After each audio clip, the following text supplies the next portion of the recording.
Buenas noches y bienvenidos al debate en Popular Televisión. Previsiblemente la región de Murcia este próximo lunes va a entrar a la fase 3 de la desescalada. En el ámbito sanitario, y evidentemente lo que marca es la salida, o está marcando claramente la salida de los momentos más críticos en el ámbito sanitario.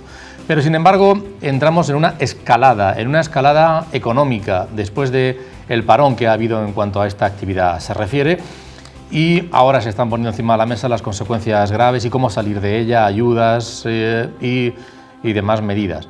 Y luego también otra escalada, que es la política, la fiscalización de la gestión desde el ámbito político y también desde el ámbito judicial. Vamos a analizar estas cuestiones durante los próximos minutos con los invitados que están hoy en nuestro programa.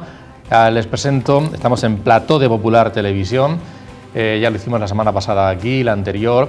Estamos con Víctor Meseguer. Víctor, bienvenido, buenas noches. Pues bienvenido y bien hallado. Hoy estoy feliz, Antonio, primero porque estoy con tres buenos amigos, pero sobre todo porque creo que hoy en el plató tenemos a quizá uno de los expertos a nivel nacional más importantes en gestión sociosanitaria.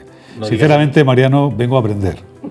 Bueno, gracias. Como no lo ha presentado todavía, lo presento yo, le permitimos esa licencia, que para eso es Víctor. Gracias. Gonzalo Guandosel, decano de la Facultad de Ciencias Jurídicas y de la empresa. Gonzalo, bienvenido. Buenas noches. Yo estoy feliz después de mucho tiempo aquí. Eso es, que ha participado en programas vía telemática, pero es distinto estar aquí. Un montón. Pero como no soy menos que Víctor, quiere decir que yo de Mariano aprendo de todo. Hable de lo que hable. Bueno, en cualquier caso, estar aquí, un placer contar contigo, Gonzalo. Gracias por haber venido. Y Mariano Guerrero, mira, has visto Mariano que han saltado el protocolo. Mariano Guerrero es director de la Cátedra de Gestión y Planificación Sanitaria de la Universidad Católica de Murcia y durante muchos años ha estado dirigiendo hospitales tanto públicos como privados, ha sido responsable de la gestión y de un ámbito, por tanto, que tiene un profundo conocimiento y nos ayudará, aunque él es inmunólogo y también nos echará una mano en algunas cuestiones sobre este tema, pero fundamentalmente en el ámbito de la gestión que queremos hablar. Mariano, un placer contar contigo, que no es la primera vez que estás aquí, hablamos también de cooperación hace ya algún tiempo. Muchos años, sí. Muchas gracias. Antonio, muchísimas gracias. Asesorando gobiernos a nivel internacional en materia sanitaria. Bueno, también. pues nos echará una mano, bueno, no sé si el gobierno español. Yo os agradezco. ¿Verdad que no? Os agradezco, no, claramente esa pregunta no. Bien. Yo os agradezco muchísimo las palabras que habéis tenido. Yo creo que hay que hacer un planteamiento ante lo que nos está pasando con absoluta humildad. Es decir, los que hemos tenido más experiencias somos los que llevamos más años, los que somos más viejos, los que tenemos más canas. Y lo primero que quiero decir es que esta pandemia no es una enfermedad ni de viejos ni de mayores. Lo que pasa es que a los mayores les ha afectado de una forma especial. Y el ejemplo lo tenemos en el estudio que se ha hecho en Torrejón estos días, donde el 20% de la población ha tenido contacto con el virus. La suerte que tienen los más jóvenes es que tienen menos síntomas, pero no se puede considerar una enfermedad de viejos. Por eso todo el planteamiento social que hemos hecho con los mayores, cómo han sido tratados, si hemos estado a la altura de las circunstancias, todo eso nos preocupa en un país donde tenemos uno de los mayores envejecimientos del mundo y donde estas generaciones de mayores, algunos de ellos, yo ya estoy en fase de entrar en ella y no lo hago como planteamiento reivindicativo porque esté en este momento, sino porque siempre me lo he planteado. Cuando tenía 40 años también ya hablaba de los mayores y hay algunas publicaciones antiguas mías por ahí. Yo creo que nosotros tenemos una deuda muy importante con el tema de los mayores y ahora tenemos una deuda sanitaria muy importante con los mayores, porque los mayores son los que nos han puesto a esta generación y a la generación posterior donde estamos, los que han hecho el gran esfuerzo, los que yo me acuerdo de mis padres, me acuerdo de mis abuelos, y si no hubiese sido por el esfuerzo y ese sentimiento que tenían, diríamos que un sentimiento sin hacer ningún aspaviento, realmente probablemente nosotros no estaríamos. Estamos en la crisis, estamos en la crisis sanitaria, no hagamos un planteamiento triunfalista. Es muy probable que el virus en este momento esté más atenuado, eso no lo hemos demostrado, nosotros siempre trabajamos con la evidencia científica y todo lo que no es evidencia científica es suposición.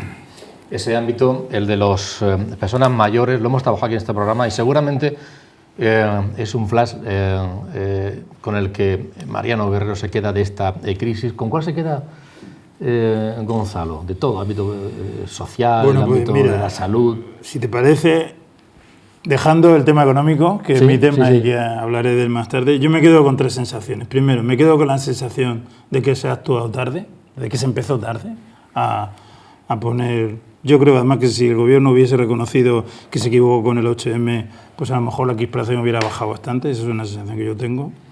Una segunda sensación es que yo creo que los políticos han perdido una oportunidad para ponerse de acuerdo y para trabajar en común, que yo creo que hacía falta. Y además a mí me ha quedado, esto es muy personal, pero me ha quedado una repulsión muy particular por los extremos, ¿no? Los extremos políticos, les he cogido cierta ojeriza. Y en tercer lugar, yo creo que nos está quedando una sociedad aturdida, más polarizada y muy confundida. Esa es mi opinión. Víctor. Pues fíjate, por poner una nota positiva, porque tendría alguna imagen negativa también, pero me voy a quedar con la positiva. La positiva es lo feliz que soy, la suerte que tuve hace 35 años de casarme con mi mujer, con Lola, porque el confinamiento nos ha venido espectacular. Tengo la suerte de vivir en la huerta, también tengo que decirlo, la pandemia todo el mundo no la ha vivido igual, pero este confinamiento te das cuenta que las cosas más importantes son las que tienes más cerca en casa. Que se puede vivir en casa y ser muy, muy feliz. Por cierto, ha dicho antes Mariano una cosa en la que yo esta noche me gustaría que hablase de eso, perdona que te... porque creo que es una asignatura pendiente de este país. Mira, yo doy clase de Derecho del Trabajo y la Seguridad Social. Si tú hablas de seguridad social en Suiza, los servicios sociales no son servicios sociales, son seguridad social. Y luego, mira, voy a romper otra lanza, porque además ahí Mariano se anticipó mucho tiempo. Yo en el año 89 dirigía una institución privada que se llamaba Instituto Murciano de Empleo Público. Y un compañero que era enfermero me dijo, oye, en Cartagena hay un señor que se llama José Luis Mendoza que ha sacado un curso de auxiliar sanitario social. ¿Y si se lo plagiamos? Lo dejo ahí. Interesante. Muy interesante. Vamos a hablar de... ¿Tú tienes la percepción de que hemos salido de la crisis económica? Yo tengo la sensación de que hemos conseguido... Yo tengo la sensación de que tenemos camas. La que yo tengo es que los hospitales tienen camas para entubarme. Pero bueno, eso también lo digo después de que lo haya dicho Mariano, la pandemia está. La única diferencia es que hemos conseguido tener plazas hospitalarias. Mira, acabo este mediodía he hablado con una alumna de Chile. En Chile los casos son muy pocos. Y me dice, Víctor, estamos todos confinados 24 horas. No, yo no lo entendía. Me ha dicho después, tenemos menos camas de UCI que la región de Murcia. El problema no es la pandemia. El problema es que Chile o Perú tiene menos camas de UCI que pueda tener la Risaca, el Morales Mesega y Reina Sofía. Ese es el problema. Sí, yo conozco y Mariano lo conoce bien. He estado muchos años trabajando en relación con Colombia y con Perú en los últimos años recientes y tengo contacto diario con peruanos y con autoridades sanitarias peruanas. En Perú no quiero hablar, hemos venido a hablar casi de lo nuestro, pero un flash, en Perú es un país muy grande, es un país como 3 veces España geográficamente y las epidemias, la pandemia está desarrollada fundamentalmente en 2 áreas, el área norte y el área de alrededor de Lima. Y es que hay un contexto, la salud y la enfermedad no se pueden ver desde un contexto fuera del contexto social. Cuando tú tienes que hay una población, y está relacionado con lo que dice el profesor Bandoser, cuando tú tienes gente que tiene que salir todos los días para comer, tú no les puedes decir que hagan confinamiento, claro, porque se escapan. Claro. Entonces, todas las poblaciones, ¿por qué nosotros hemos podido hacer un confinamiento? La gran mayoría de la gente, había una ejemplaridad, excepto algunas cosas que han sido anecdóticas. Pues porque vivimos en un país con unas condiciones, con un estado de bienestar muy alto y vivimos en una zona poco estresada. Pero cuando tú sales de aquí te das cuenta de que eso no es posible. La bomba biológica que en este momento hay en Latinoamérica es impresionante. ¿Cuándo va a terminar? Nadie lo sabe, nadie tiene capacidad para poderlo decir. En cualquier caso parece contradictorio, Mariano, lo que dices, con el hecho de que, sin embargo, aquí en España, a pesar de esa ejemplaridad y de ese estado de bienestar, ha sido altísimo el nivel de fallecimientos. Entonces, ¿por qué? Es una contradicción. Porque hemos actuado tarde claramente. Porque hemos actuado claramente tarde. Vamos a ver, las epidemias, y llevamos ya muchas conocidas, y no voy a hablar ni de las medievales ni del siglo XIX, las epidemias ocurran donde ocurran, tienen que dar una alerta. Los españoles pensamos que, como nos había pasado con las anteriores alertas que hubo, que no pasaba nada, y a la que en su momento era una ministra socialista, se le puso a caldo porque había comprado yo no sé cuántos miles de medicamentos del famoso Tamiflu, que afortunadamente luego no se tuvo que utilizar. En consecuencia, pues es que eso es lo que tienen que hacerse. La planificación estratégica se basa fundamentalmente en tener recogido no solamente los materiales. Nosotros no teníamos mascarillas, dependíamos del extranjero para comprar algo tan sencillo como las mascarillas. El ejemplo de las mascarillas. Pasaron de ser innecesarias, se las ponga quien quiera, recomendables y luego obligatorias. Pues exactamente igual de obligatorias hubiesen sido el primer día de la epidemia. ¿Cuál es la diferencia? Que no había y que no se puede recomendar algo que no está. Pero aquí el problema es que hemos actuado tarde y en los sitios donde ha habido grandes aglomeraciones, cuando ha habido todo el fenómeno biológico, han sido donde se han producido esas importantísimas incidencias y actualmente inclusive prevalencia de enfermos. Madrid, Barcelona. No voy a entrar porque es un asunto que está en fase judicial y yo por tanto no voy a decirlo. Todo lo que significó es el fin de semana del 8 y el 9 de marzo. Obviamente esto ya se aclarará, no creo que lo vayamos a aclarar en esta mesa, pero los que algo saben de pandemias saben que las horas, los días y las semanas son fundamentales. Y además, tener preparada una organización, que aquí no se tenía. Aquí la organización fue asumir el propio ministerio las responsabilidades de las comunidades autónomas. Decía Víctor hace algunos programas que daba la impresión de que el estado del sistema público o sistema de salud en general de nuestro país, que estábamos muy orgullosos de él, igual algo había fallado, ¿no? Sí, pero fíjate, yo me quiero decir, hoy me tengo que enganchar a todo lo que dice Mariano Guerrero. Mira, yo hoy publico en La Verdad un artículo, si lo queréis después, se titula Los árboles se caen. Va de lo que dice Mariano, es decir, hay un geógrafo, Jake Diamond, que escribió Un mundo, el mundo hasta ayer, que habla de hombres prehistóricos en la Nueva Guinea, que es la zona más lluviosa del mundo. Y fíjate, cuando llega la noche, estos hombres prehistóricos se van a dormir a una zona descampada, mojándose. Y cuando le pregunta, oiga, ¿y usted por qué se va al descampado? Dice, porque los árboles se caen. Dice, ¿pero usted ha visto caerse un árbol alguna vez? No, los árboles se caen. ¿Sabes qué pasa? Los árboles se caen cada 200 años. Y han transmitido genéticamente, tenéis que prevenir que un árbol se puede caer.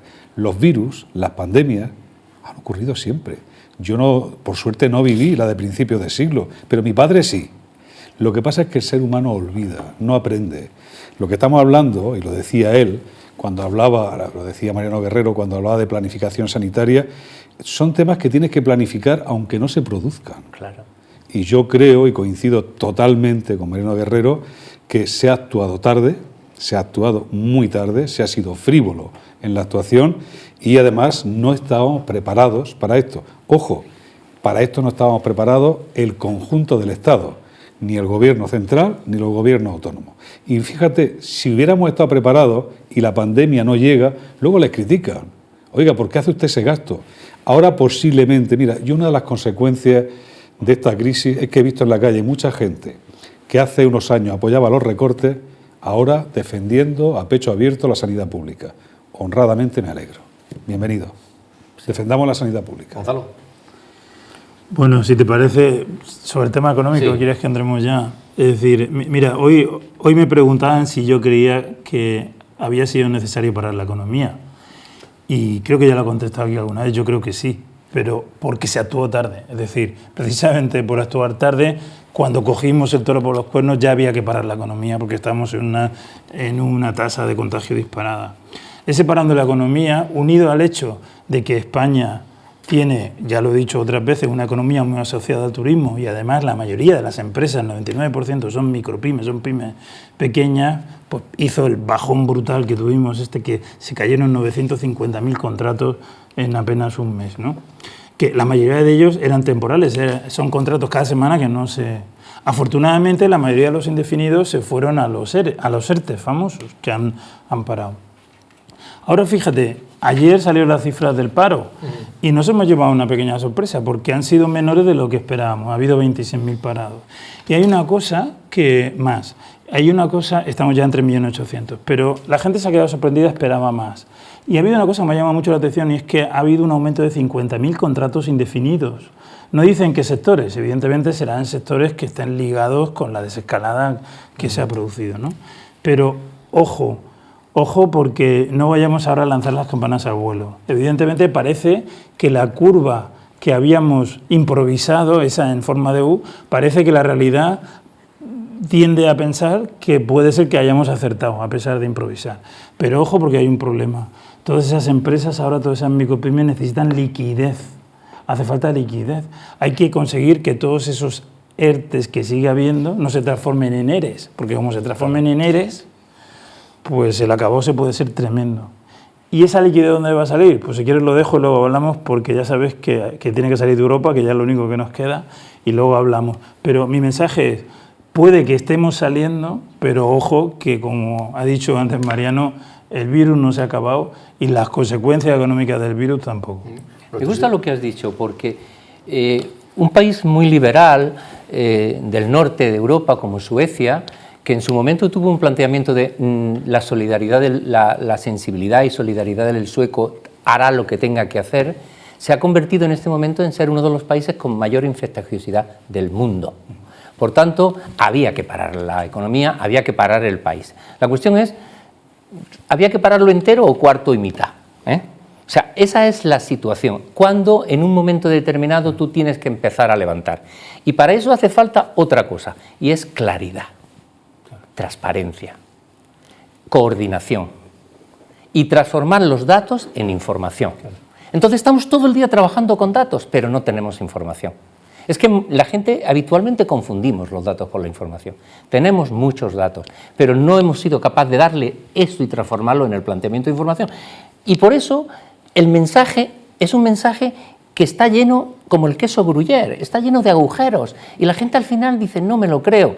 Desgraciadamente, en estas circunstancias, la información es fundamental. Y además tenemos un país que apoya lo que él dice, y termino. Es Portugal, lo que se llama el milagro de Portugal. Portugal es un país que está ahí al lado, así que no está en el otro lugar. Sin embargo, Portugal tiene una tasa muy baja porque actuaron muy rápidamente. Pero fíjate, hay una cosa que ha dicho Mariano al principio que yo quiero enlazar con la situación económica de España. Mariano no lo ha dicho, pero yo lo voy a desarrollar porque él lo ha insinuado.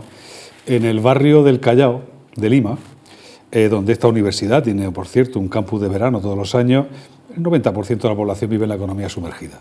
El que tenga narices que vaya y los confine, ¿vale? Es decir, a la economía sumergida, a los del carrito, los confinamos. Aquí no lo podemos hacer, pero aquí tenemos un paraguas tremendo, y también lo adelantaba Gonzalo, y ese paraguas se llama Unión Europea. Ahora, dos elementos importantes. Fuera la bisoñez de los que piensen que esto va a ser gratis. No puede ser que haya países que hacen los deberes que tengan que pagar los platos rotos de aquellos países que no hacemos los deberes. Esto no va a ser, posiblemente no nos manden señores de negro, pero sí nos exijan condicionalidad y sí nos pongan deberes, y deberes serios. Estamos hablando de 750.000 millones de euros, 500.000 a fondo perdido, 250.000 van a ser en préstamos a bajo interés. Pero mirar, la Unión Europea ha dicho que la condicionalidad de estos fondos es para la transición digital y la transición verde. Vuelvo a repetir a esta santa casa, la Universidad Católica. Somos líderes en transición digital, toda la digitalización de nuestro sistema universitario, y estamos arrancando un proyectazo de transición verde en el ámbito de la economía y de la ingeniería circular. Algún dato más que yo me gustaría poner encima de la mesa. Insisto, que nadie se confunda que Europa va a venir a regalarnos el dinero. El famoso semestre europeo, donde se reúnen los funcionarios de la Comisión para evaluar las políticas públicas de los países miembros, va a ser muy severo. Nos van a exigir que gastemos hasta el último euro en base a las condiciones que nos pone la Unión, o nos expulsarán. nos expulsarán del paraguas económico, me refiero. Y luego hay dos cosas que para mí me parecen importantes. Yo creo que la señora Merkel le ha hecho un favor enorme a la construcción política de la Unión Europea. Pese a los agoreros que hablaban de la política del famoso ministro holandés, con discursos más o menos erráticos, lo que está haciendo la señora Merkel es mutualizar la deuda. Es decir, Europa no tiene ese dinero. Es verdad que por primera vez vamos a tener un presupuesto superior al 1% del PIB, es verdad que se van a poner impuestos a las transacciones digitales, transacciones financieras, etcétera, pero es un dinero que vamos a pedir prestado. Pero en vez de responder como aval países como España, cuyo aval no vale para nada, hemos mutualizado el aval y Europa ha mutualizado la deuda.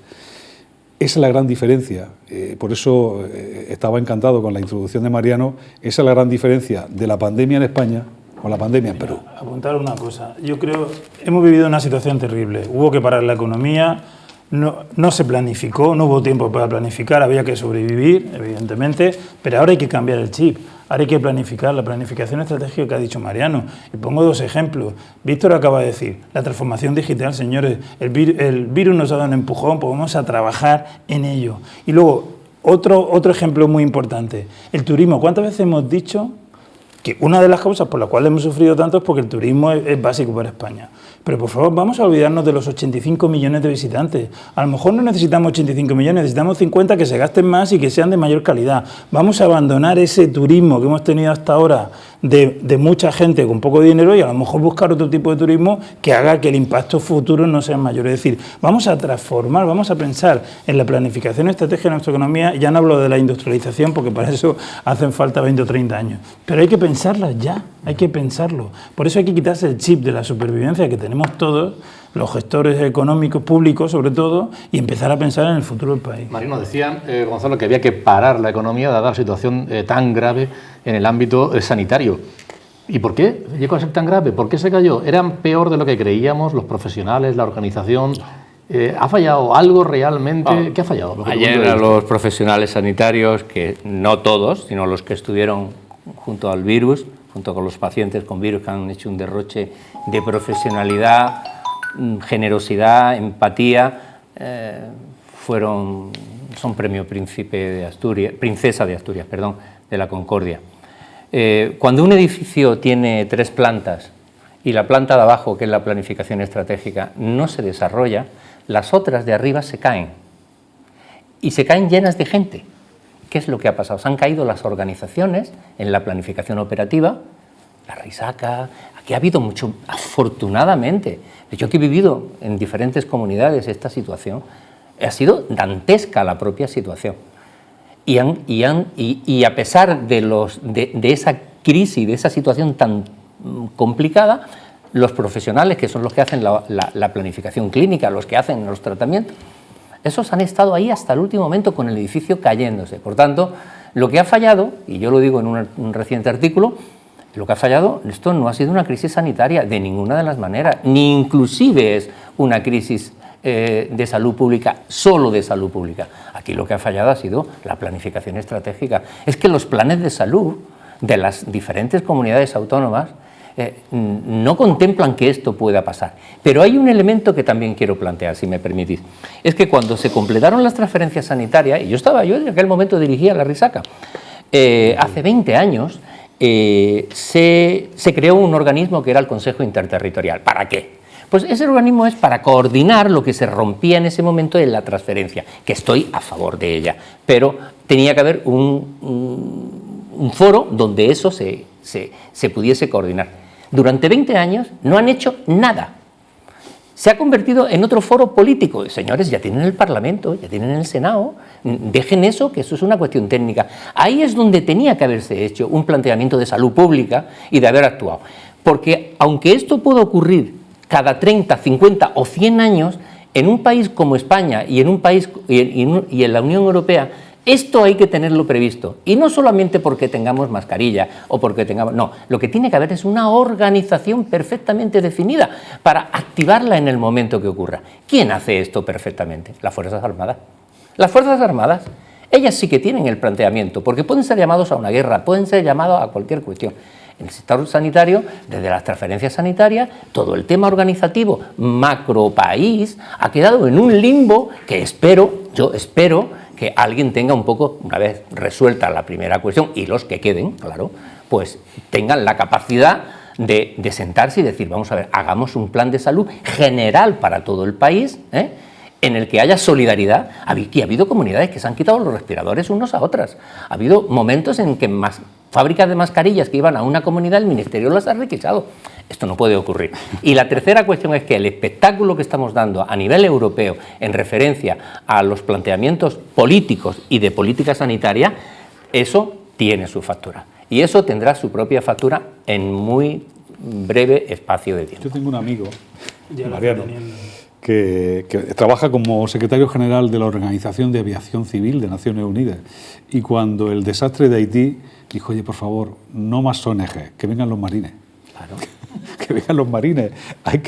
Hay que tirar los residuos líquidos y sólidos, hay que construir viviendas, saneamiento, agua potable, luz. Vale, que vengan los marines.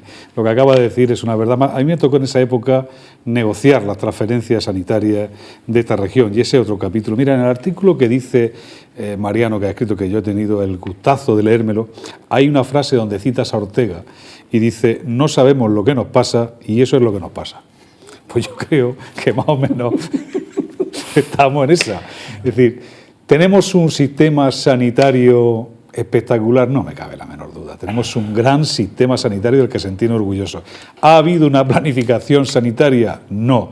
¿Por qué? Porque en este país la política se lo ha comido todo. Se ha comido la gestión. Este país lo mantienen los funcionarios, los cuerpos superiores de la administración del Estado, los técnicos comerciales, la misión diplomática, los administradores del Estado. Y eso cada vez pinta menos.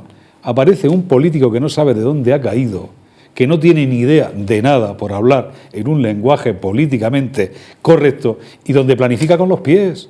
Ese es el problema de este país. Este país tiene que volver a planificar. Y planificar, si nos vamos al diccionario de la Real Academia, es hacer hoy las cosas que nos permitan tener un mejor mañana o evitar un problema mañana. No se ha hecho. Hay un problema de planificación y ya lo hemos dicho, es decir, si quieres, por recoger titulares. Respondimos tarde, respondimos mal. Hemos estado descoordinados. Pese al marco, al mando único, ha habido descoordinación. Se nos han visto las vergüenzas en la falta de planificación estratégica de nuestro sistema sanitario. Y la pregunta que yo me hago, ¿y vamos a aprender de todo eso? Debería. Y luego, insisto, Antonio, que no se escape Mariano Vivo sin hablarnos de servicios sociales y sanidad. Y de tercera edad. Yo quería hablar una cosa, si me permite, porque tú eres el que más economía sabes. Además, a mí me gusta mucho estar al lado de los economistas porque siempre aprende uno. La sanidad y la economía la ventaja es que ellos siempre aciertan a posteriori. Sí, bueno, nosotros también, nosotros también. Ahora conocemos el virus. Ahora conocemos el virus. Ahora empezamos a conocer el virus y ahora ya sabemos cómo se mueve, y no todo, pero ya lo hubiéramos sabido hace 3 meses. Hay un tema súper importante y es cómo vamos a hacer el modelo sanitario y asistencial del año que viene y de los próximos 10 años.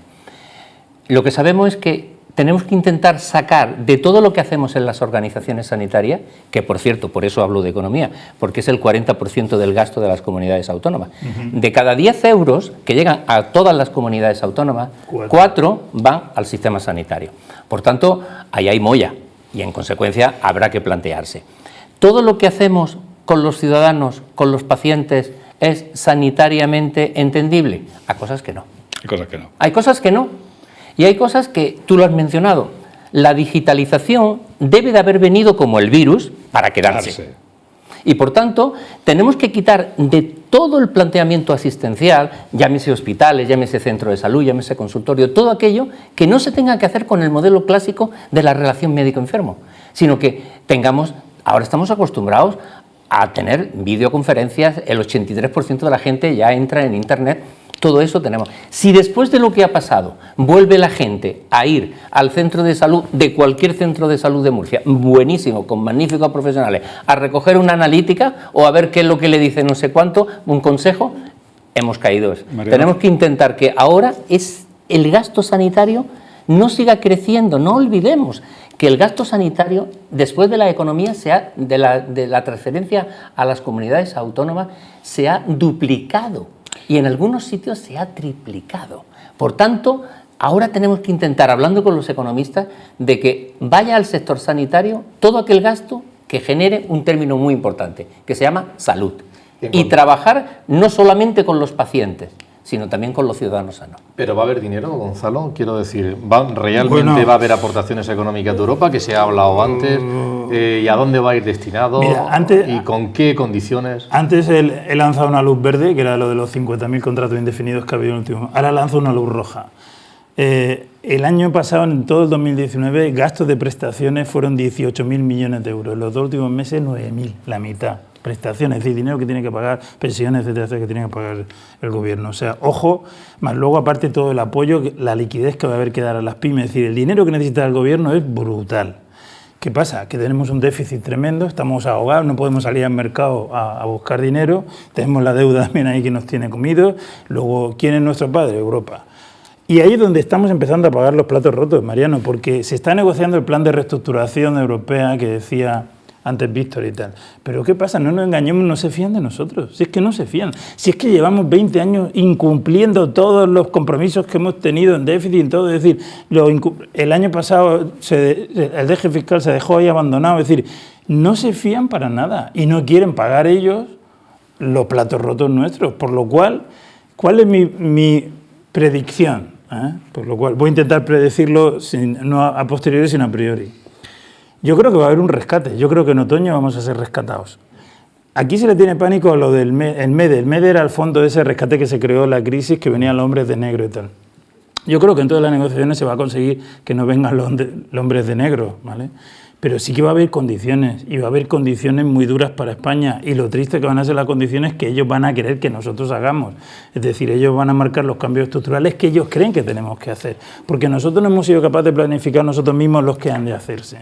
Entonces, ojo, y no es que sea pesimista, yo creo que va a haber dinero, se va a salir de la situación, se va a poder recuperar la economía siempre y cuando no haya una segunda oleada, porque como haya una segunda oleada, apague y vámonos, es decir, se va a poder hacer, pero no seamos ilusos, no nos van a dar dinero a fondo perdido sin condiciones, es decir, no se va a llamar rescate, se va a llamar ayuda, pero va a haber ahí condiciones que podremos conocer o no podremos conocer, pero que van a estar ahí. En cualquier caso, perdona, hay también un gobierno que igual marca a Europa unas condiciones, pero el gobierno quiere hacer su política y tiene además un proyecto. No le van a dejar. Yo soy la Comisión Europea y de un gobierno donde una parte fundamental la desempeña el señor Pablo Iglesias, yo no me fiaría. No se van a fiar. No me fío, porque además, primero, no hay gobierno, hay dos gobiernos, con un conflicto interministerial de 1000 pares de narices. Hay una competición a ver quién es más radical. Tienes a la gente de Podemos tirando del Partido Socialista hacia el radicalismo de izquierda. Por otro lado, la oposición se tira al monte y a la derecha, a ver quién caza más votos ultraconservadores. Esto es de pánico, es decir, yo entiendo que los países normales, yo no digo que sean países perfectos, nadie es perfecto, los países normales no se fíen, y es cierto, vamos a pagar un precio caro, no se llamará rescate, se llamará energía, y luego voy a comentar otra cosa porque yo no quiero desaprovechar, yo voy a insistir, porque Gonzalo y yo somos de la casa, Mariano también, pero viene menos. Mirar, cuando decimos tenemos la mejor sanidad, esa frase es preciosa, pero es muy gruesa. Pero que tengamos la mejor sanidad no quiere decir que sea perfecta. Yo no sé si el informe Abril o cuál será, pero que tenemos que revisar el gasto sanitario, no me cabe la menor duda. ¿Para qué? Para hacerlo más eficiente. Por ejemplo, yo lo he defendido mucho y se me critica, servicio público no es igual a empleo público. Oiga, pongo el mayor ejemplo, esta universidad, que es privada, le está regalando 40, 50, 80 millones al presupuesto de la región de Murcia, que se está ahorrando en las matrículas de todos y cada uno de los estudiantes que vienen a esta universidad. En el tema sanitario también hay mucha literatura, y de eso sabe Mariano mucho más que yo. Hay mucha más literatura y hacen falta gestores, hace falta eficiencia, hace falta racionalización, hace falta control del gasto. La gente tiene que saber, cuando va a un hospital, ¿qué supone? Voy a acabar con una frase, para no robaros tiempo. Yo tuve la mala suerte de que mi hijo se va a Estados Unidos a estudiar inglés y un día me llama su novia y me dice: tu hijo está en la puerta de urgencias, no tiene conocimiento y no han pedido la tarjeta Visa. Yo le dije: Cris, saca la visa y dásela al señor y que entre. Mi hijo entró, al día siguiente, cuando recuperó el conocimiento, me dijo: papá, esto va 3.000, 4.000 euros al día y pruebas todas las que quieras. Esto está publicado en el diario La Verdad. All you need is money. Por no extenderme, la factura alcanzó los 80.000 euros en semana y media. Llamé a un buen amigo de Puerto Rico que trabajaba en Mafra y me dijo: Víctor, esto se puede negociar. O firmas unos avales, unos pagarés, o si pagas en dinero del Banco de Europa, te pueden hacer un 50% de quita. Yo pagué 40.000 euros. Y yo aprendí ese día lo importante que es la sanidad. La suerte que tengo de haber nacido aquí y no en Estados Unidos. Tenía Addison, una enfermedad rara, es decir, que tiene muy pocos ciudadanos, pero, Antonio, 80.000 euros semana y media. Pues tenemos que aprender los españolitos de a pie que cuando vamos al hospital tenemos que saber que eso cuesta mucho dinero y que no podemos abusar y que hay que hacer un uso eficiente. Acabo, que he dicho que iba a acabar. Yo he tenido 3 consultas en la Seguridad Social durante el coronavirus vía teléfono. Me han tratado igual de bien y no me ha añadido ningún valor, no me ha restado ningún valor que me la hicieran por teléfono.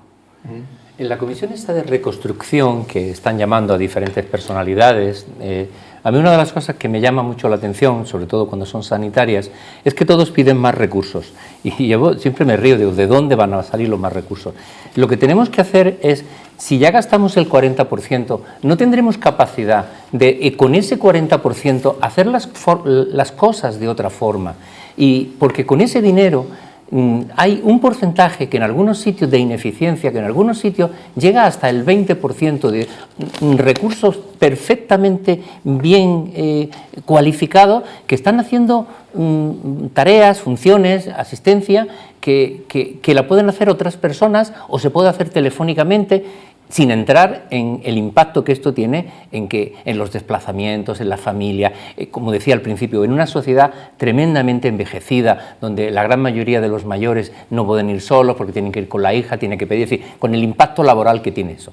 El sistema sanitario se tiene que reiniciar, porque, y como todos, pero de una forma muy especial, y es porque gasta el 40% del presupuesto, y en consecuencia aquel un sistema que gaste el 4 o el 5% tiene menos capacidad, pero un sistema que consume el 40% tiene mucha capacidad.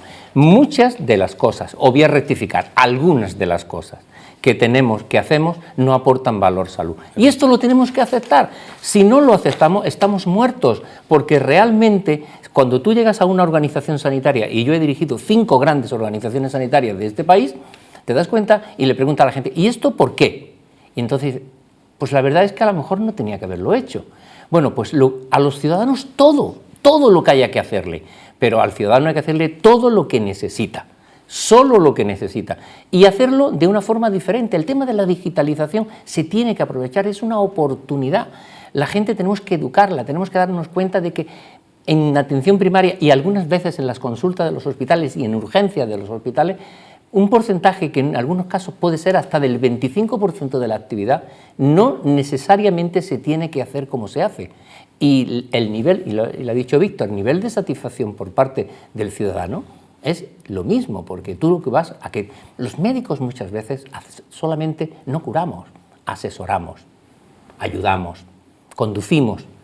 Eso de curar, eso es otra cuestión. Curar es quitar una enfermedad, y hoy día con el planteamiento genético ya sabemos que se cura lo justo, pero nosotros hemos conseguido que la gente en este país viva más de 80 años. Y ahora lo que tenemos que hacer es que vivan bien más de 80 años. Sí. Gonzalo, tenemos unos datos, tú has hecho referencia muy globalmente antes, de paro, sí, de situación de crisis de las empresas, que vamos a ver hasta qué punto se puede ir reactivando. Al final la empresa, la actividad, los trabajadores con sus nóminas, con sus retenciones, las empresas tienen que pagar esa factura. La del 40%, o alguien dice que hay que subirlo, que tiene que ser el 50%. Vamos a ver, pero bueno, eso hay que pagarlo. ¿Va a poder? La actividad privada, en definitiva, el empleo, la gente que está trabajando, que quiere trabajar, sin duda alguna, mira, mantener... Voy a decir una cosa que va a ser...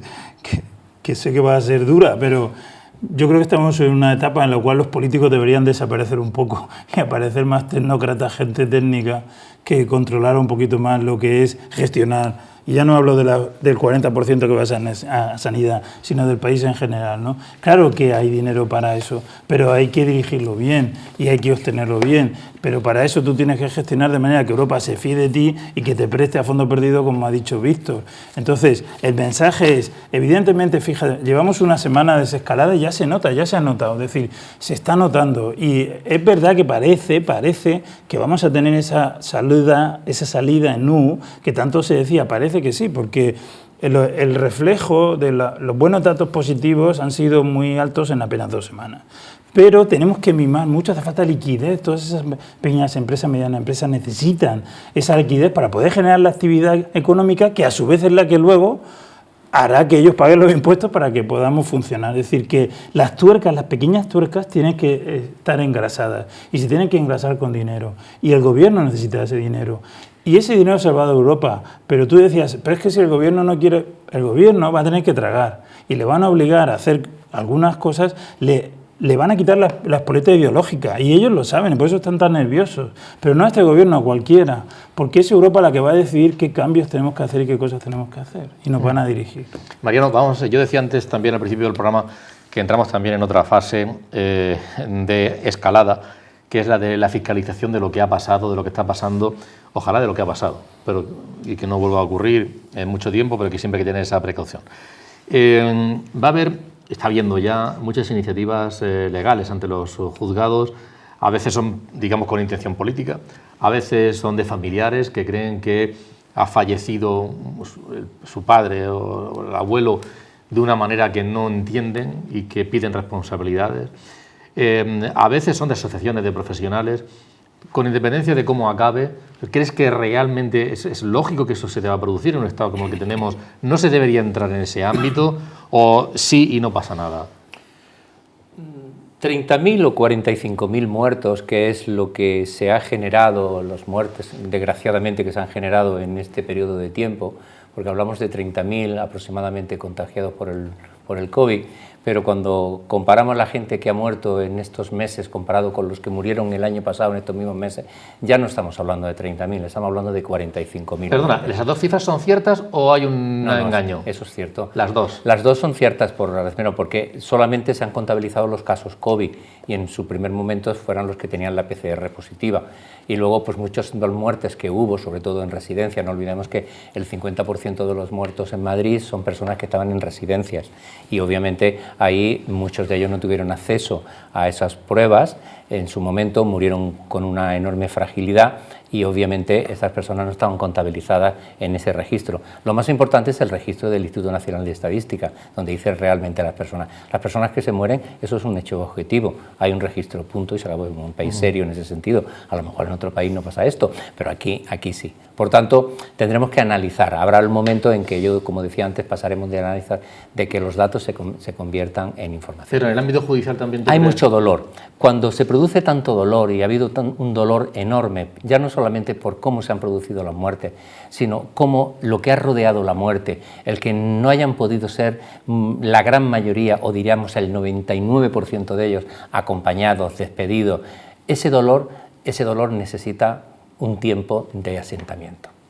Y ese dolor existe en la familia, existen los profesionales sanitarios, y los profesionales sanitarios han sido, y hay menos dolor porque los profesionales sanitarios, incluidos los 50 y 100 tantos mil que se han contagiado y los 70 que han fallecido, médicos, en este caso, pero también enfermería, han hecho que haya menos dolor. Y cuando hay tanto dolor, uno ya tiene derecho a todo.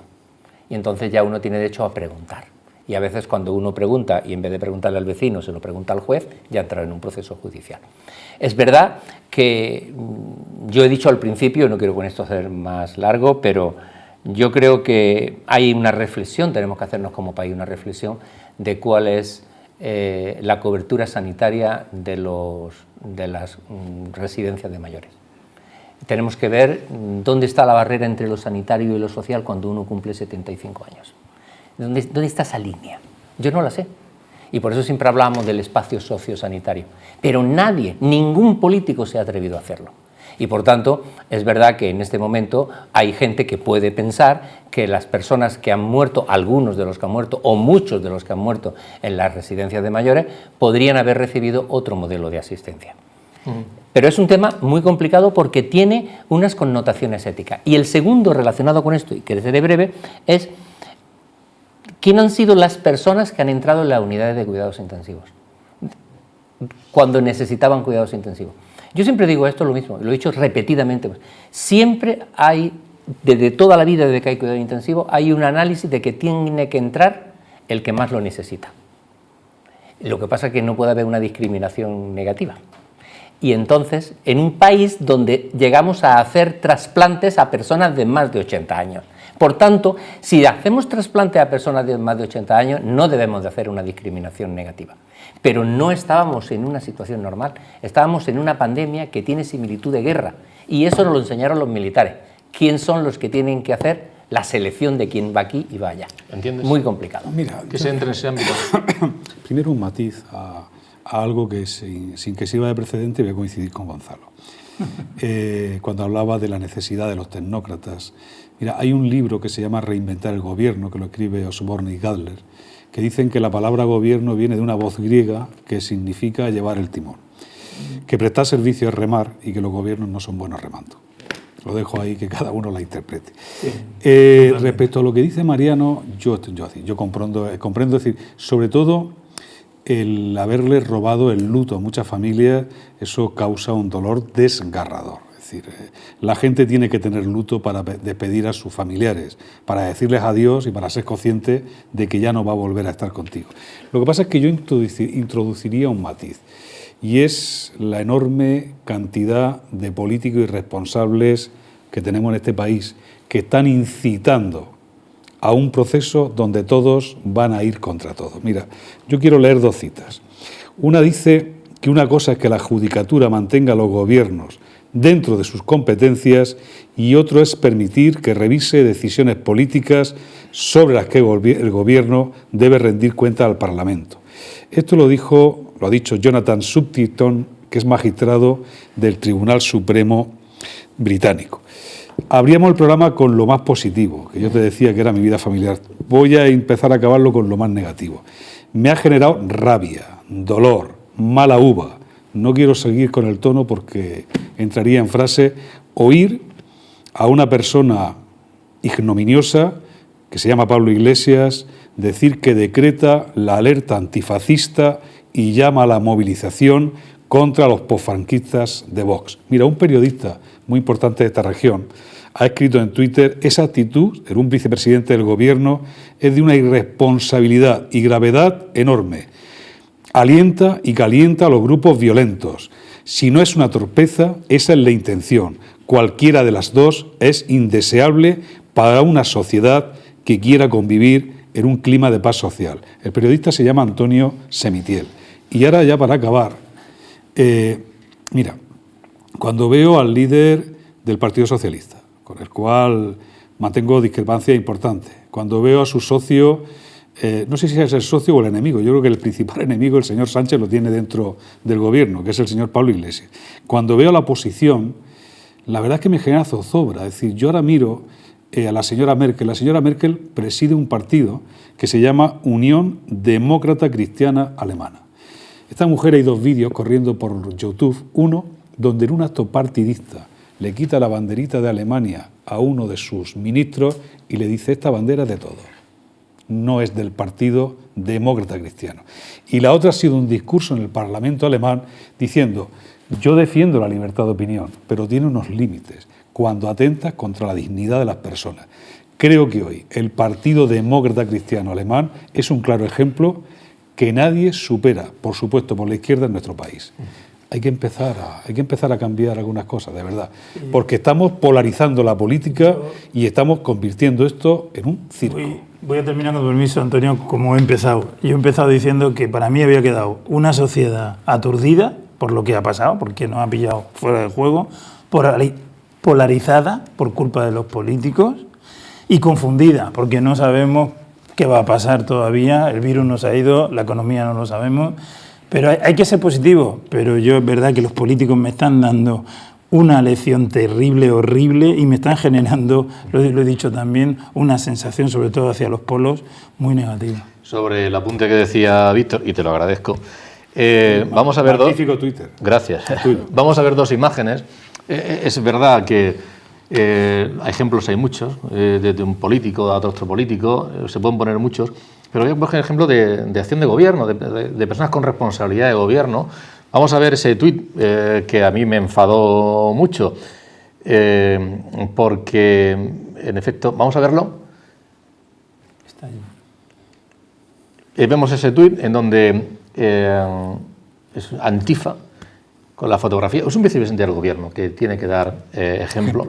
Y claro, pues eso, hay gente que está dispuesta en la calle, aquí en Murcia. Hay grupos que van con la cabeza rapada, con botas, y que están dispuestos a pelearse en cualquier momento. Y eso lo anima y lo alienta. Por lo tanto, me parece absolutamente deplorable. Y sin embargo, voy a lo contrario. Porque lo que decía Merkel, vamos a ver también una imagen, y leo esto. Eso es de hoy, o de ayer, me parece. Las cúpulas de los 3 partidos en Alemania, la Unión Socialdemócrata, la Unión Social Cristiana y el Partido Socialdemócrata han acordado los términos del plan después de 2 días de reuniones, y sus detalles han sido expuestos por Angela Merkel. 130.000 millones, medidas, es decir, los partidos que representan una amplísima mayoría social han llegado a unos acuerdos, a unos consensos, y la verdad es que... ¿Y tú crees que se pueden fiar de nosotros? No, por eso no se fían de nosotros. Bueno, pero yo creo que tienen bastantes razones para no fiarse, porque ayer, antes de ayer, hace 10 días y probablemente dentro de unos días, el espectáculo en el que está metido el Parlamento español pues no deja de ser lo peor que puede pasar para esto que estamos planteando. Yo quiero hacer una reivindicación por las víctimas, porque muchas de ellas son muertes que sanitariamente hubiesen sido evitables, y esto desgraciadamente hay que decirlo, porque si hubieran asistido en otros momentos probablemente hubieran recibido una asistencia de otro tipo, porque cuando hemos tenido días que se morían 950 personas, eso es absolutamente inasumible. Los hospitales han estado colapsados, los profesionales han estado al borde de una situación, muchos de ellos, ya te digo, pues hay 6.000 prácticamente, 60.000 contagiados. Realmente una cuarta parte de los contagiados en este momento recogidos son sanitarios.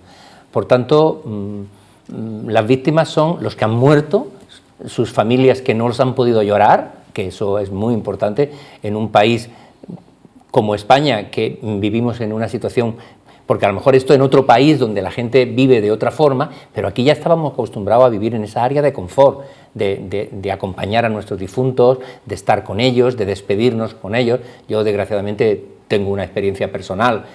Mi padre se murió estando yo en Estados Unidos y yo cuando vine ya estaba enterrado, o sea que yo sé perfectamente el dolor que eso significa. Pero esto todavía es mucho peor, porque no ha habido nadie, porque en mi caso estuvieron mis hermanos, estuvo mi madre, pero en el caso de esto de gente que no han podido despedirse de ellos. Las segundas víctimas son los profesionales sanitarios, que han arriesgado mucho más de lo que dice su contrato, mucho más de lo que dice su contrato, y que han actuado en circunstancias que podían haberse negado, si no hubiese sido por su profesionalidad, a actuar. Porque es que algunos han llegado a poner bolsas de basura cuando no tenían batas y han hecho asistencia de ese tipo. Y luego las otras víctimas son la sociedad en general, que ha estado alrededor de todo ese proceso. España es una víctima y por eso puedo entender, aunque no me gusta mucho, puedo entender lo del luto. España está en situación de víctima y lo que tenemos que hacer, y lo habéis planteado ambos los tres, es darnos cuenta de que hay que sacar cuestiones positivas de esta situación, empezando por ser de otra forma, ser más solidarios. Los políticos que sean capaces de ganar en transparencia, en que no nos engañen sistemáticamente, que hagan el favor y que se obliguen a hablar y a discutir como se discute en un parlamento y no convertir aquello en un mercado de verdulería, realmente. Y eso es lo que a mí me gustaría que fuéramos capaces en este país de hacer. Y los profesionales sanitarios tienen que también reflexionar sobre si todo lo que hacemos en el futuro vamos a poder seguir haciéndolo, si tenemos que meternos la pastilla de la eficiencia en la cabeza para intentar sobrevivir al mejor sistema sanitario del mundo, que ha demostrado que luego no es así, sino que son los mejores profesionales sanitarios del mundo. Para terminar, me gustaría alguna última reflexión sobre, bueno, aparte que quieras apuntar, Víctor. No, yo voy a hacer una reflexión. Mira, yo el otro día viendo... Me gustaría acabar, perdón, en el sentido de esa aportación, esa reflexión, ¿qué debería aplicarse en las próximas fechas? ¿A quién deberíamos cuidar más? ¿A qué colectivos? Habéis hablado antes, lo ha dicho Mariano, los colectivos de las personas mayores, las residencias mayores. Hay gente que está pasando necesidad, con mucha necesidad en estos momentos, pues porque no ha cobrado el ERTE y estaba llegando a fin de mes muy justo y no ha llegado a cobrar el ERTE todavía y necesita ayuda. Y ahí está, aunque hablaba de las ONGs, pero Cáritas, por ejemplo, que la semana pasada hablábamos con su secretario general, está haciendo una labor espectacular, y otras muchas ayudando a esas personas, una muleta muy importante en la sociedad. ¿Qué haría falta, qué sería imprescindible poner en marcha a partir de este momento? Yo primero quería plantear dos cosas. Es decir, viendo al Parlamento español, yo la sensación que tenía es, lo han conseguido. Han conseguido que nos olvidemos de los 45.000 muertos. Han vuelto a la normalidad del insulto, la bravuconería, el del insulto despiadado. En definitiva, un espectáculo que este país, sinceramente, no se merece. Ahora contesto lo que tú me dices. Mira, yo creo que un Estado que no cuida de sus personas mayores, de sus ciudadanos en general, de sus profesionales sanitarios, de sus vigilantes de seguridad, es un país de malnacidos. Yo creo que este país tiene que reivindicar la cultura del estado del bienestar, y eso pasa por la gran lección que yo me llevo de esta tertulia, de este debate. Lo decía Mariano, unir la prestación de servicios sanitarios con la prestación de servicios sociales. Esa es la asignatura pendiente de este país, porque es la única forma de situar en la retina social, en la conciencia social, la legitimidad y la necesidad de la democracia, de que todos tengamos garantizados unos derechos y unas prestaciones, de que todos podamos vivir y convivir en un clima de paz social. Víctor, no seamos ingenuos, yo creo que hay que conocer la historia de España y sabemos que España es un país cainita y que lo que vimos en el Congreso el otro día pues lo demuestra una vez más. Sobre lo que tú dices de cuidar, ¿no? Hay una cosa que yo creo que hay que cuidar mucho, y Víctor va a estar de acuerdo conmigo, que es el diálogo social. Yo creo que hay un ejemplo maravilloso, por ejemplo, con los ERTES, que fue fruto del diálogo social, que ahora han llegado a un acuerdo, por fin han vuelto, afortunadamente, después del episodio Bildu, que es otra cosa, han vuelto a la mesa y han llegado al acuerdo de ampliar los ERTES al 30 de septiembre. Yo creo que ese es el camino. O sea, hay que hablen los sindicatos, que hablen los empresarios y, por favor, que se apoye, que se cuiden las empresas, que no nos olvidemos que son las empresas las que generan el empleo. Si es que el empleo no se genera solo. Y a esas empresas hay que cuidarlas, hay que darle liquidez y hay que mimarlas. Y hay que quitar de una vez, que va a costar, esa idea de que el empresario es el malo malísimo. Habrá empresarios malísimos como hay obreros malísimos. Es decir, hay gente malísima y está en todos sitios, pero no se puede estigmatizar a los empresarios, que son los que generan los puestos de trabajo. Por alusiones, antes de que acabe Mariano, por alusiones. Habla de diálogo y yo coincido con mi amigo Gonzalo. Pero como va a hablar Mariano ahora para cerrar, los consensos, si es posible, que sean consensos con la gente experta. Yo he puesto este ejemplo muchas veces frivolizando, y lo he puesto en este programa. Si mañana tengo un problema y voy al quirófano, por Dios, que no se pongan a consensuar la celadora, la limpiadora, el médico, el que está en el portón. No, por Dios, que consensúe el médico. Si hay que consensuar sobre política sanitaria, que busquen a 10, a 15 señores como Mariano Guerrero, y si no, que lo clonen. Sí. Pero consensuar con quien sabe. Pero siguiendo tu ejemplo, la democracia no consiste en consensuar con quien no tiene ni idea. Pero, Víctor, eso no vale para nada. Siguiendo tu ejemplo, si sin ese quirófano, aparte de la limpiadora y todo el mundo, hay 5 médicos, sí que te gustaría que los 5 médicos estoy reforzando lo que dice Gonzalo, por eso. Estoy reforzando, decir, pero que no confundamos consenso con que todo el mundo opine. El maestro Liendre, que de todo sabe y no entiende. Oiga, ¿queremos política sanitaria? Busca a los 15, 20 expertos en gestión sanitaria de este país, siéntalos. Y además intenta que sean independientes para tomar una decisión. No tuerza su brazo. Mariano. Yo la verdad es que estoy encantado de estar aquí y de aportar lo que pueda. Pero os tengo que decir una cosa, porque a mí no me gusta esto de la nueva normalidad. A mí me parece que eso es un término político de engaño. No va a haber normalidad. Estamos en una nueva etapa. Y lo que hay que hacer, y la palabra normalidad es un mensaje político, para que la gente entienda que se ha superado. Y hay que decir claramente que esto no ha terminado, porque esto no terminará hasta que no haya un medicamento efectivo y una vacuna que sea cuanto menos prevenible, que nos prevenga. Y eso a día de hoy no lo tenemos. Lo que tendremos que vivir en los próximos meses hasta la primavera del año que viene, en una situación en la que compaginemos la no destrucción económica, el replanteamiento de muchas de las cosas que hacemos, la defensa del sistema público, sanitario y de otras áreas, pero abrirle la puerta a las organizaciones privadas, que tanto tienen que decir y que tanto han aportado a nuestro país. Y con gobiernos como los que tenemos, que en un planteamiento hacen barbaridades y comentarios súper inadecuados contra los profesionales, incluidos los que donan material y dinero para las organizaciones públicas, y que se meten con las empresas multinacionales, obviamente no estamos en el mejor de los casos. Yo he vivido y vivo y sigo viviendo, todos los días leí a todo el mundo el planteamiento de que esto no ha terminado.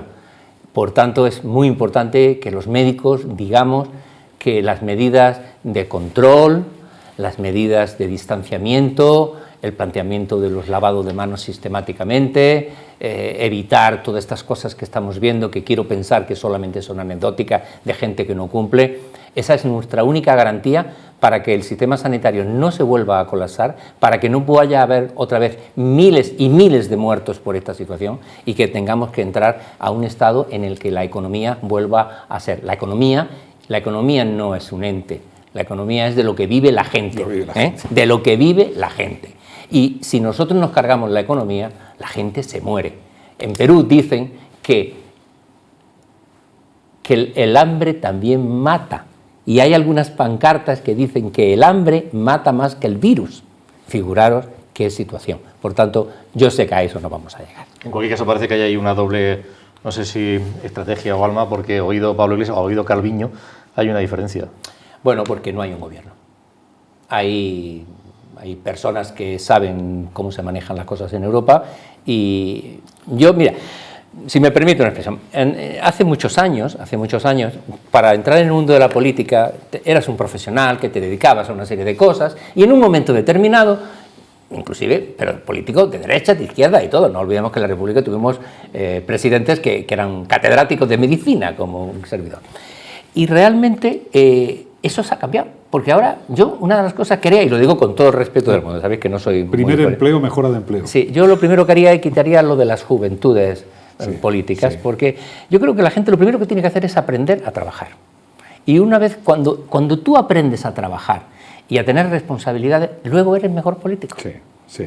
Y esto a mí me gustaría, no es que yo estoy pidiendo nada, porque yo ya estoy en fase casi de prejubilación, pero realmente nos encontramos con que muchas de las decisiones que se están tomando, las están tomando personas que no han tenido ninguna responsabilidad previa más que la ministerial.